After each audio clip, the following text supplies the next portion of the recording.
Bonjour aux philosophes de la vie, c'est-à-dire bonjour à tout le monde. Aujourd'hui je vous propose une histoire comme ça. C'est une pensée du lundi, oui, petit lundi, grande semaine. C'est l'échelle des philosophes, pensez donc en unité de mesure. Le titre de cette pensée, comme ça et le handicap mental n'existe pas. C'est une incompréhension de la part de la société. Cette pensée m'a traversé l'esprit à l'instant par un souvenir lointain, qui a duré plusieurs jours d'affilée, quand j'étais conducteur de car, qui est un métier extraordinaire pour se connaître. Je transportais des jeunes handicapés, ce souvenir reflète une communication extraordinaire que j'ai compris qu'aujourd'hui, c'est-à-dire des années plus tard, par la mémoire, je résoudrai d'autres conflits d'incompréhension des époques précédentes, je le souhaite. Ici même, un jeune que je transportais dans mon autocar assis juste derrière le siège chauffeur, portait sa main à droite de mon visuel et quand je le regardais, il faisait semblant de rien. Je trouvais ça un peu léger. Au jour d'aujourd'hui j'ai compris que, il avait eu la présence d'esprit suffisante pour ressentir une émotion lointaine de mes angoisses passagères, à savoir la peur d'être parano pour ne pas expliquer plus en détail mon impression, car ce n'est pas là où je veux vous en faire venir. Il avait compris un problème chez moi tout simplement. En quelque sorte je comprends aujourd'hui que son geste était simplement pour m'aider par l'exercice et non pour me chagriner. Il voulait certainement m'expliquer qu'il avait compris une partie de ma vie mais les mots lui manquaient. Ces jeunes vivent dans un monde autre que le nôtre, dont il faut être très futé et malin, pour le comprendre et le vivre en adéquation avec le nôtre dit injustement à contresens logique. Sommes-nous pas plus handicapés mental que le handicap lui-même? Car cette connexion que ce jeune a eue est sans aucun doute d'une complexité exemplaire. À l'autre. C'était une pensée comme ça de Nico.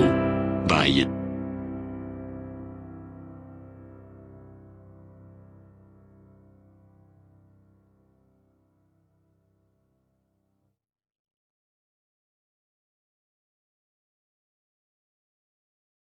Ouais, je communique énormément. Ouais, d'accord.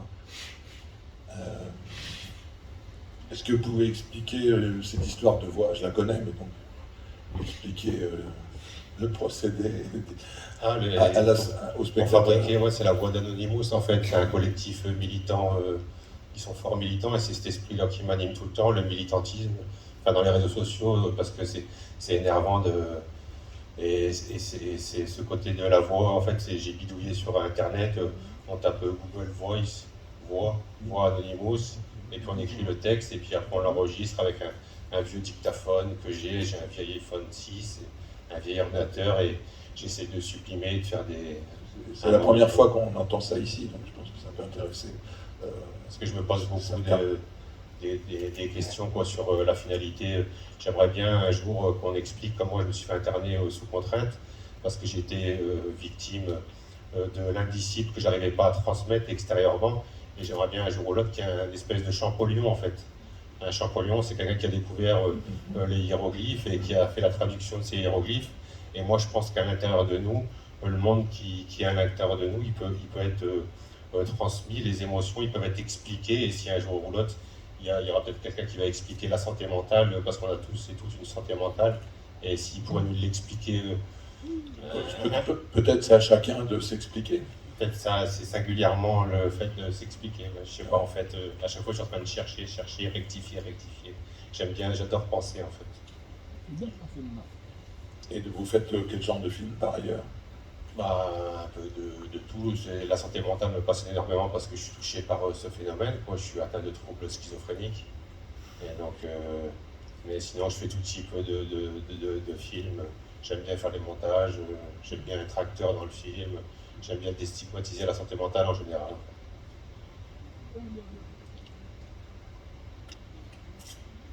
Et vous avez eu d'autres hobbies, comme activités?